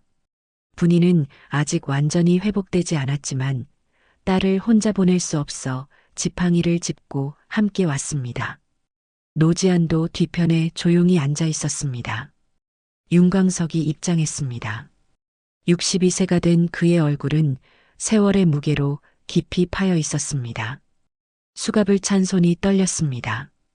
그는 방청석을 둘러보다가 하람과 눈이 마주쳤습니다. 순간 그의 얼굴이 일그러졌습니다. 25년 전 3살이었던 그 아이가 이제 어른이 되어 자신을 바라보고 있었습니다. 재판장이 입장했고 재판이 시작되었습니다. 검사가 기소 내용을 낭독했습니다. 피고인 윤광석은 1999년 5월 23일 당시 3살이었던 피해자 윤설을 유괴하여 미상의 인물에게 인계한 혐의로 기소되었습니다. 피고인은 금전적 대가를 받고 범행을 저질렀으며 이후 25년간 도피 생활을 했습니다. 윤광석의 변호인이 일어섰습니다. 재판장님, 피고인은 범행을 전면 자백하고 있으며 깊이 반성하고 있습니다. 피고인은 경제적 어려움으로 인해 범행을 저질렀으나 25년 동안 양심의 가책에 시달렸습니다. 선처를 부탁드립니다. 하지만 그 말이 방청석에 앉은 사람들에게 위로가 될 수는 없었습니다. 재판장이 물었습니다. 피고인, 할 말이 있습니까? 윤광석은 천천히 일어섰습니다. 그는 방청석을 향해 고개를 숙였습니다. 죄송합니다. 변명의 여지가 없습니다. 그의 목소리는 떨렸습니다. 저는 당시 빚에 쪼들리고 있었습니다. 가족을 먹여 살려야 했고 독촉에 시달렸습니다. 그때 어떤 사람이 전화를 걸어왔습니다. 아이 하나만 데려다 주면 모든 빚을 갚아주겠다고 했습니다. 윤광석은 계속 말했습니다. 저는 그 제안을 받아들였습니다. 회장님을 믿고 따르던 아이를 제가 차에 태워 약속 장소로 데려갔습니다. 아이가 울었습니다. 무서워하며 울었습니다. 그 울음소리가 아직도 귀에 들립니다. 25년 동안 하루도 잊은 적이 없습니다. 그는 손으로 얼굴을 감쌌습니다. 저는 용서받을 자격이 없습니다. 다만 피해자분께 진심으로 사죄드립니다. 재판장이 하람을 바라보았습니다. 피해자 측에서 증언하시겠습니까? 하람은 천천히 일어섰습니다. 태경이 딸의 손을 잡았습니다. 괜찮겠니? 하람은 고개를 끄덕이고 증언대로 걸어갔습니다. 법정 안의 모든 시선이 그녀에게 쏠렸습니다. 하람은 깊게 숨을 들이마셨습니다. 저는 이하람입니다. 하람의 목소리는 또렷했습니다. 본명은 윤설이지만 저는 25년 동안 이하람으로 살아왔습니다. 그때 저는 3살이었습니다. 기억이 없습니다. 왜 유괴되었는지, 누가 저를 데려갔는지 아무것도 기억나지 않습니다. 하람은 잠시 말을 멈췄습니다. 하지만 한 가지는 확실합니다. 저를 다시 살게 한 건 또 다른 엄마였습니다. 하람은 방청석의 분위를 바라보았습니다. 박분희 선생님은 저를 입양하셨습니다. 4살 때부터 지금까지 25년 동안 저를 딸로 키우셨습니다. 제가 누구인지 몰라도 어디서 왔는지 몰라도 저를 사랑해 주셨습니다. 저는 그 사랑 덕분에 여기까지 올 수 있었습니다. 분희의 눈에서 눈물이 흘러내렸습니다. 하람은 다시 윤광석을 바라보았습니다. 저는 피고인을 용서할 수 없습니다. 그가 한 일은 한 가족을 산산조각 냈고 저에게서 생물학적 부모와 함께할 시간을 빼앗았습니다. 하지만 동시에 저는 또 다른 가족을 만났습니다. 저를 진심으로 사랑해준 어머니를 만났습니다. 하람의 목소리는 단호하면서도 따뜻했습니다. 그래서 저는 오늘 이 자리에 섰습니다. 피해자로서가 아니라 증언자로서 말입니다. 저는 제 인생을 비극으로 만들고 싶지 않습니다. 저에게는 2명의 부모가 있습니다. 저를 낳아준 아버지와 저를 키워준 어머니가 있습니다. 그리고 이제 저는 제 아이들의 엄마입니다. 저는 앞으로 나아가고 싶습니다. 과거에 묶여있고 싶지 않습니다. 재판장이 물었습니다. 피해자께서는 어떤 처벌을 원하십니까? 하람은 잠시 생각했습니다. 저는 법이 정한 대로 처벌받기를 원합니다. 하지만 한 가지만 말씀드리고 싶습니다. 이 사건의 진짜 범인은 피고인만이 아닙니다. 피고인을 사주한 배우가 있습니다. 그 사람이 밝혀지기를 바랍니다. 그래야 이 사건이 진정으로 끝날 수 있습니다. 검사가 일어섰습니다. 재판장님, 저희도 배우 인물을 추적하고 있습니다. 피고인의 은행 거래 내역을 분석한 결과 당시 거액이 입금된 것을 확인했습니다. 하지만 출처가 불명확합니다. 해외 유령 회사를 경유한 것으로 보입니다. 현재 국제 공조 수사를 진행 중입니다. 재판장이 윤광석에게 물었습니다. 피고인, 배우 인물에 대해 아는 것이 있습니까? 윤광석은 고개를 저었습니다. 저는 얼굴도 보지 못했습니다. 전화로만 연락을 받았습니다. 목소리도 변조되어 있었습니다. 다만 한 가지, 그는 잠시 망설였습니다. 그 사람은 제게 말했습니다. 그날 넌 한 사람만 본 게 아니야. 아이를 받은 사람이 따로 있어. 그 말의 의미를 저도 모르겠습니다. 법정이 술렁였습니다. 태경의 얼굴이 굳어졌습니다. 배우의 또 다른 인물이 있다는 뜻이었습니다. 세리는 메모를 했습니다. 이 단서를 추적해야 했습니다. 재판장이 말했습니다. 배우 인물에 대한 수사는 계속 진행하도록 하겠습니다. 오늘은 피고인 윤광석에 대한 판결만 내리겠습니다.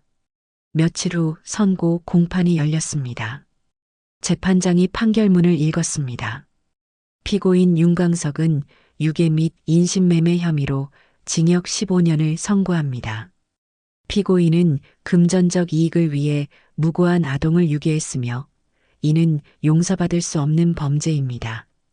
다만 피고인이 전면 자백하고 반성하는 점을 참작하여 감경합니다.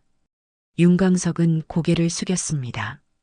그는 마지막으로 방청석을 바라보며 말했습니다. 정말 죄송합니다. 법정을 나서는 길에 태경은 하람의 어깨에 손을 얹었습니다. 잘했어, 하람아. 내가 정말 대단해. 하람은 아버지를 보며 미소 지었습니다. 저는 그저 진실을 말했을 뿐이에요. 그리고 제가 정말로 원하는 게 뭔지 깨달았어요. 복수가 아니라 평화예요. 미움이 아니라 용서예요. 태경의 눈에 눈물이 맺혔습니다. 분이가 다가왔습니다. 태경은 분이에게 고개를 숙였습니다. 박 선생님, 오늘 하람이의 증언을 들으며 깨달았습니다. 선생님이야말로 진짜 어머니십니다. 25년 동안 하람을 이렇게 훌륭하게 키워주셔서 감사합니다. 분이는 고개를 저었습니다. 아닙니다. 하람이가 스스로 훌륭한 아이예요. 저는 그저 곁에 있었을 뿐입니다. 지안도 다가왔습니다. 그녀는 하람 앞에 섰습니다. 한동안 두 사람은 말없이 서로를 바라보았습니다. 그리고 지안이 먼저 입을 열었습니다. 오늘 증언 잘 들었습니다. 당신은 정말 강한 사람이네요. 하람은 고개를 저었습니다. 강한 게 아니에요. 그저 선택했을 뿐이에요. 과거에 묶여 사는 것과 앞으로 나아가는 것 중에서요. 지아는 잠시 망설이다 말했습니다. 저도 선택하려고 합니다. 이제부터는 다르게 살고 싶어요. 질투하는 딸이 아니라 함께하는 가족이 되고 싶습니다. 하람은 지안의 손을 잡았습니다. 사과는 이미 받았어요. 이제는 행동으로 보여주세요. 말이 아니라 변화로 말입니다. 지안은 고개를 끄덕였습니다. 며칠 후 지안은 실제로 변화를 시작했습니다. 그녀는 노바건설 이사회에서 새로운 정책을 발표했습니다. 우리 회사는 앞으로 가족 친화 기업으로 변화할 것입니다. 육아휴직을 확대하고 탄력 근무제를 도입하며 사내 어린이집을 설립하겠습니다. 돌봄과 일을 양립할 수 있는 회사를 만들겠습니다. 이사들이 놀랐습니다. 전무님, 그런 정책은 비용이 많이 듭니다. 수익성이 떨어질 수 있습니다. 지아는 단호하게 말했습니다. 수익보다 중요한 것이 사람입니다. 우리 직원들이 행복해야 회사도 성장합니다. 그리고 이것은 단순한 복지가 아닙니다. 가족을 지키는 회사의 책임입니다. 태경은 딸의 발표를 듣고 있었습니다. 그는 처음으로 자랑스러움을 느꼈습니다. 성과가 아니라 인간성에서 말입니다. 회의가 끝난 후 태경은 기자회견을 열었습니다. 그는 오랫동안 준비한 말을 했습니다. 여러분, 저는 오늘 한 아버지로서 말씀드리고자 합니다. 25년 전 저는 딸을 잃었습니다. 그리고 최근 다시 찾았습니다. 이 과정에서 저는 많은 것을 배웠습니다. 가족의 기준은 피가 아니라 책임입니다. 함께 있는 시간이 아니라 서로를 지키려는 의지입니다. 태경은 계속 말했습니다. 저에게는 두 딸이 있습니다. 한 명은 24년 동안 곁에서 함께한 딸이고 한 명은 25년 만에 다시 만난 딸입니다. 두 딸 모두 소중합니다. 그리고 저는 두 딸이 각자의 자리에서 빛나기를 바랍니다. 경쟁자가 아니라 서로를 지지하는 가족이 되기를 바랍니다. 기자들이 질문했습니다. 회장님, 경영권 승계는 어떻게 되는 겁니까? 태경은 명확하게 답했습니다. 노지한 전무가 차기 대표입니다. 이 결정은 변함없습니다. 그리고 이아람은 새꿈재단을 이끌며 사회공헌 활동을 할 것입니다. 두 사람 모두 각자의 영역에서 최선을 다할 것입니다. 그것이 제가 바라는 미래입니다. 또 다른 기자가 물었습니다. 하람 씨와의 관계는 어떻습니까? 태경은 잠시 망설이다 답했습니다. 아직 서로를 알아가는 중입니다. 25년의 공백을 단번에 메울 수는 없습니다. 하지만 저는 천천히 그리고 진심으로 딸과의 관계를 회복하고 싶습니다. 서두르지 않고 딸의 속도에 맞춰서 말입니다. 기자회견이 끝나고 태경은 세린을 불렀습니다. 배우 인물 수사는 어떻게 되고 있나? 세린은 보고했습니다. 아직 단서가 부족합니다. 하지만 포기하지 않겠습니다. 윤광석이 말한 그 또 다른 사람을 반드시 찾아내겠습니다. 태경은 고개를 끄덕였습니다. 계속 추적하게. 진실은 반드시 밝혀져야 해. 그날 저녁 태경은 하람에게 전화했습니다. 하람아, 저녁 먹었니? 네, 아버지. 아이들이랑 같이 먹었어요. 그래. 혹시 이번 주말에 시간 있니? 함께 식사하고 싶은데. 하람은 잠시 생각하다 답했습니다. 좋아요. 하지만 엄마랑 아이들도 함께요. 우리는 가족이니까요. 태경은 미소 지었습니다. 물론이지. 모두 함께하자. 전화를 끊고 나서 태경은 창밖을 바라보았습니다. 밤하늘에 초승달과 별이 나란히 떠 있었습니다. 25년 만에 그 두 개의 빛이 다시 만났습니다. 그리고 그 빛은 이제 더 많은 사람들을 비추고 있었습니다. 가족이라는 이름으로, 사랑이라는 의미로 말입니다. 1년이 흘렀습니다. 계절이 4번 바뀌는 동안 많은 것들이 변화했습니다. 하람은 새꿈재단의 부이사장으로 일하고 있었습니다. 처음에는 서툴렀지만 그녀의 진심은 사람들을 움직였습니다. 재활이 필요한 사람들, 돌봄이 필요한 가족들, 그들의 이야기를 직접 듣고 정책을 만들었습니다. 재단은 그녀가 오고 나서 더 따뜻한 곳이 되었습니다. 숫자와 실적이 아니라 사람과 회복을 우선으로 하는 곳으로 변했습니다. 오늘은 새꿈재단 통합돌봄센터의 개관식이 있는 날이었습니다. 1년 동안 준비한 프로젝트였습니다. 재활치료실, 주간보호시설, 가족상담실, 그리고 어린이 놀이방까지 갖춘 복합시설이었습니다. 하람은 이 센터를 기획하면서 자신의 경험을 많이 녹여냈습니다. 혼자 아이를 키우며 일하는 부모들이, 돌봄이 필요한 가족을 둔 사람들이 조금이라도 숨 쉴 수 있는 공간을 만들고 싶었습니다. 오전 10시 행사장에 사람들이 모여들기 시작했습니다. 지역 주민들, 복지 관계자들, 언론사 기자들이 자리를 채웠습니다. 단상에는 하람이 섰습니다. 검은색 정장 차림이었지만 얼굴에는 부드러운 미소가 있었습니다. 1년 전 법정에 섰을 때와는 다른 표정이었습니다. 그때는 과거를 마주하는 얼굴이었다면 지금은 미래를 향하는 얼굴이었습니다. 객석 첫 줄에는 노태경이 앉아 있었습니다. 옆에는 박분희가 있었습니다. 두 사람은 1년 동안 하람을 함께 지켜보았습니다. 처음에는 어색했지만 시간이 지나며 서로를 이해하게 되었습니다. 분희는 태경이 하람을 빼앗으려는 게 아니라 함께 사랑하려 한다는 것을 알았습니다. 태경은 분희가 25년 동안 해준 것들을 자신은 평생 갚아도 부족하다는 것을 깨달았습니다. 두 사람은 경쟁자가 아니라 동맹자가 되었습니다. 뒤편 좌석에는 노지안이 앉아 있었습니다. 그녀는 1년 동안 많이 변했습니다. 노바건설의 대표직을 정식으로 맡았고 회사를 가족 친화적으로 만들기 위해 노력했습니다. 육아휴직 사용률이 30% 증가했고 이직률은 감소했습니다. 직원들의 만족도가 높아졌고 그 결과 생산성도 향상되었습니다. 지아는 이제 성과로만 인정받는 것이 아니라 사람을 생각하는 리더로 평가받고 있었습니다. 로준이와 로아는 두 할머니 사이에 앉아 있었습니다.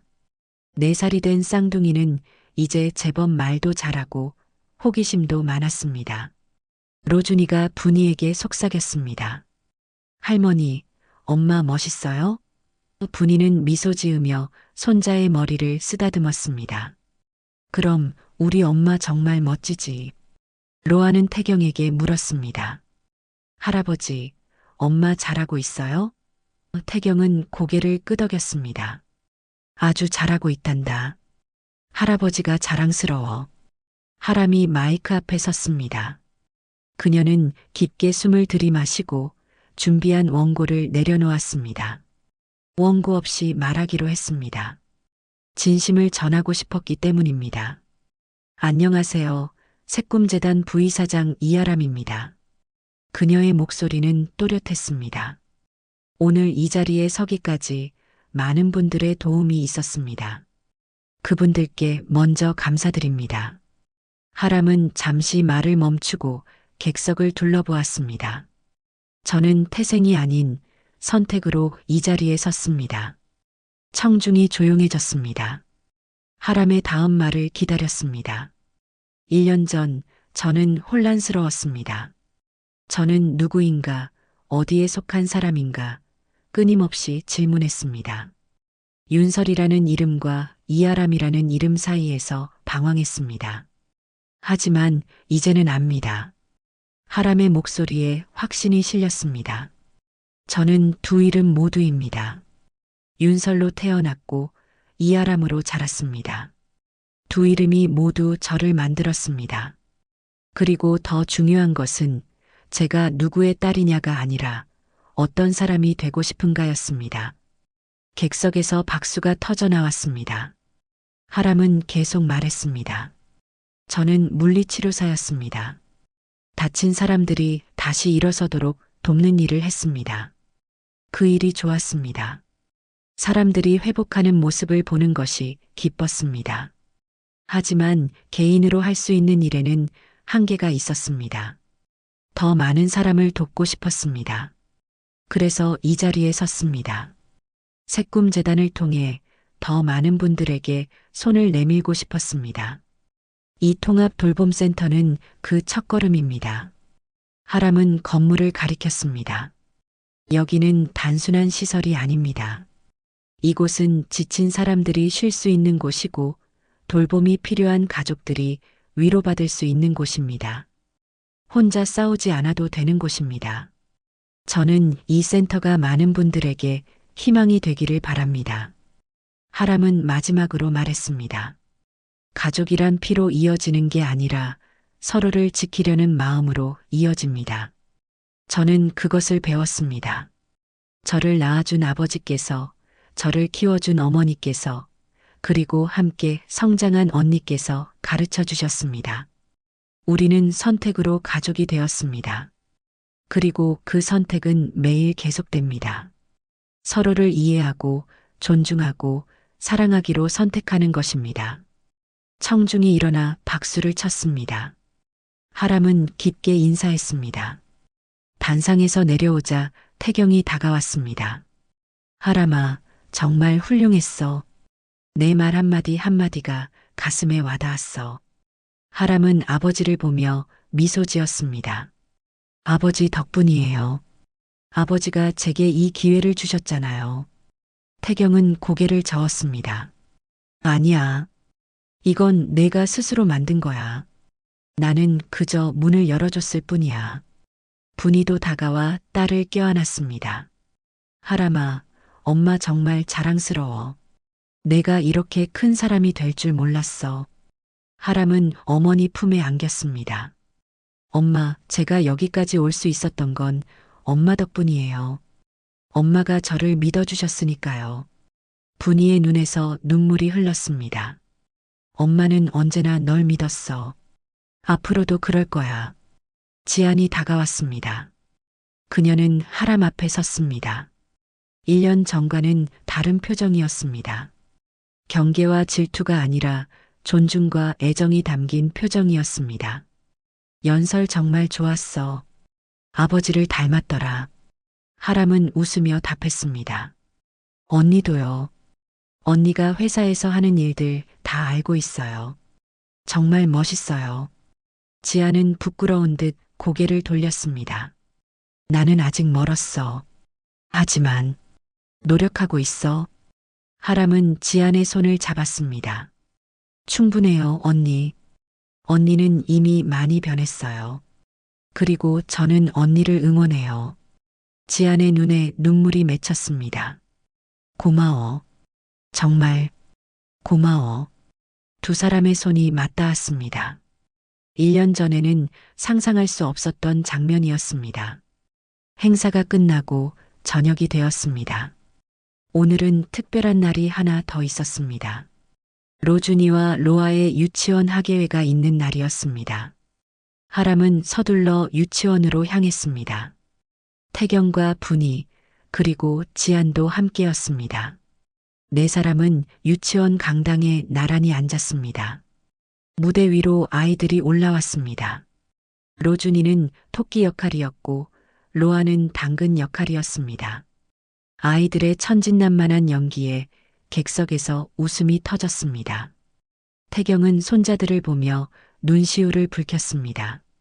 저 아이들을 볼 수 있다는 게 꿈만 같아. 분이가 말했습니다. 저 아이들 덕분에 우리가 여기 함께 앉아 있는 거예요. 연극이 끝나고 아이들이 무대 앞으로 뛰어왔습니다. 엄마, 할머니, 할아버지, 이모, 로준이가 소리쳤습니다. 4명의 어른이 아이들을 안았습니다.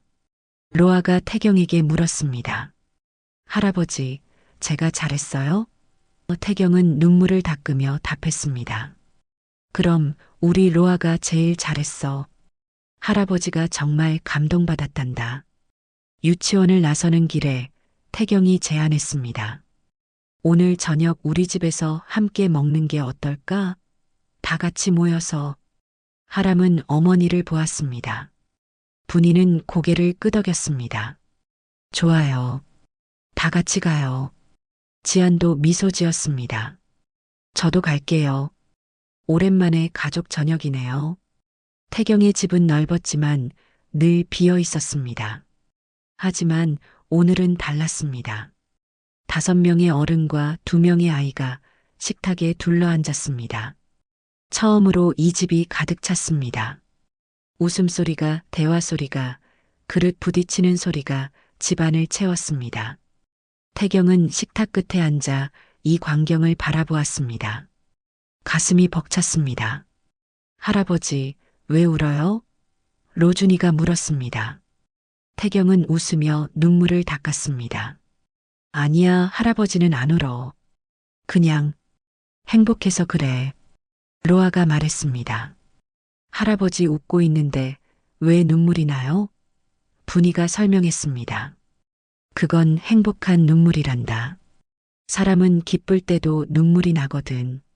식사 후 아이들은 거실에서 놀고 어른들은 발코니에 나와 이야기를 나누었습니다. 밤하늘에는 별들이 반짝이고 있었습니다. 초승달도 떠 있었습니다. 태경이 하늘을 가리켰습니다. 저기 봐. 초승달과 별이 함께 있어. 하람은 목에 걸린 2개의 펜던트를 만졌습니다. 초승달과 별, 1년 전 다시 만난 그 펜던트들이었습니다. 이제야 시간이 움직이는 것 같아요. 하람이 말했습니다. 1년 전만 해도 모든 게 멈춰 있는 것 같았는데 이제는 흐르고 있어요. 앞으로 나아가고 있어요. 태경은 고개를 끄덕였습니다. 그래, 우리 모두 앞으로 나아가고 있어. 과거를 잊은 게 아니라 과거와 함께 살아가는 거지. 분이가 말했습니다. 처음에는 두려웠어요. 하람이를 빼앗길까 봐요. 하지만 이제는 알아요. 사랑은 빼앗기는 게 아니라 나누는 거라는 걸요. 하람이가 더 많은 사람에게 사랑받는다고 해서 제 사랑이 줄어드는 건 아니에요. 오히려 더 커지는 것 같아요. 지안이 조심스럽게 말했습니다. 저도 배웠어요. 완벽하지 않아도 사랑받을 수 있다는 걸요. 그리고 가족이란 경쟁하는 게 아니라 함께 성장하는 거라는 걸요. 하람은 지안의 손을 잡았습니다. 우리 모두 배우고 있는 거예요. 가족이 되는 법을요. 태경은 새 여자를 바라보았습니다. 자신의 두 딸과 딸의 어머니. 이들은 피로 연결되지 않은 부분도 있었습니다. 하지만 선택으로, 용서로, 그리고 사랑으로 연결되어 있었습니다. 그것이 진짜 가족이었습니다. 고맙습니다. 태경이 말했습니다. 세 분 모두에게 고맙습니다.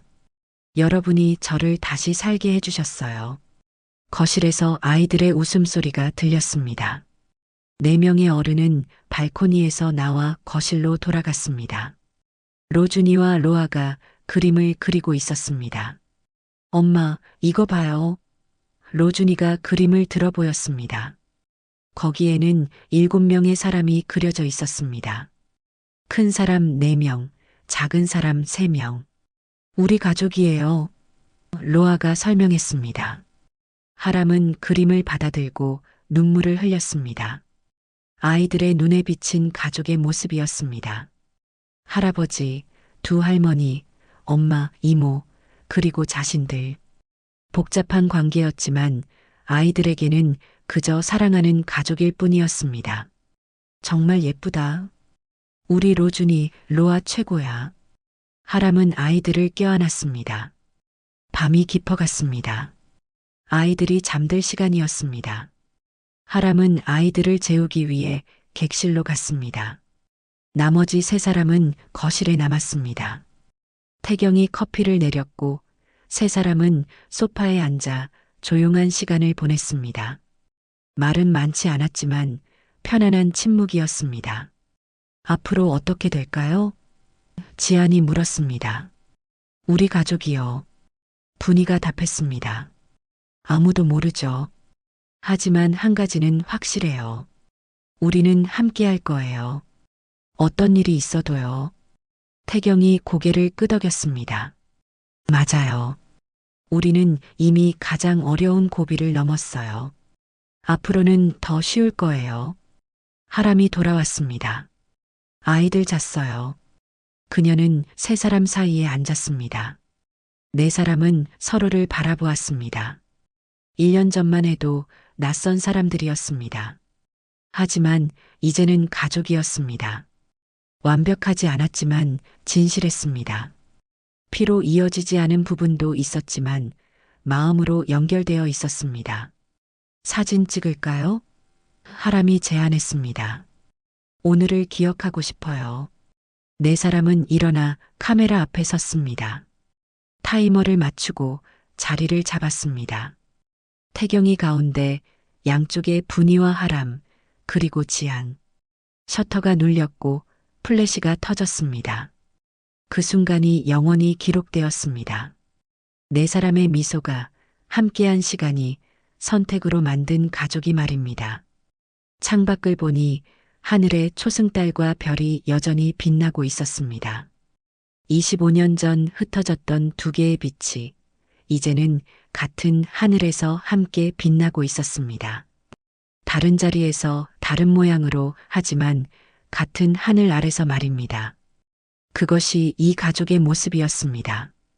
같은 피가 아니어도 같은 시간을 살지 않았어도 같은 마음으로 서로를 지키는 사람들이었습니다. 하람은 펜던트를 만지며 생각했습니다. 이 펜던트가 자신을 여기까지 이끌었다고요. 잃어버린 시간의 증거이자 다시 만날 약속이었던 이 작은 장신구가 이제는 새로운 의미를 갖게 되었습니다. 그것은 더 이상 과거의 상징이 아니었습니다. 미래의 상징이었습니다. 함께 만들어갈 내일의 증표였습니다. 이제 시작이에요. 하람이 말했습니다. 우리의 진짜 이야기는 지금부터예요. 세 사람은 고개를 끄덕였습니다. 태경은 딸의 어깨에 손을 얹었습니다. 그래, 이제 시작이야. 그리고 우리는 함께 할 거야. 끝까지. 분이가 덧붙였습니다. 가족이니까요. 지안도 미소 지었습니다. 네, 우리는 가족이에요. 밤하늘의 별들이 반짝였습니다. 초승달이 부드러운 빛을 내렸습니다. 그 빛 아래에서 네 사람은 손을 맞잡았습니다. 멈췄던 시간은 이제 완전히 흐르고 있었습니다. 앞으로, 미래로 함께하는 내일로 말입니다. 그리고 그들은 알고 있었습니다. 가족이란 혈연으로 정의되는 것이 아니라 매일의 선택으로 만들어지는 것이라는 사실을요.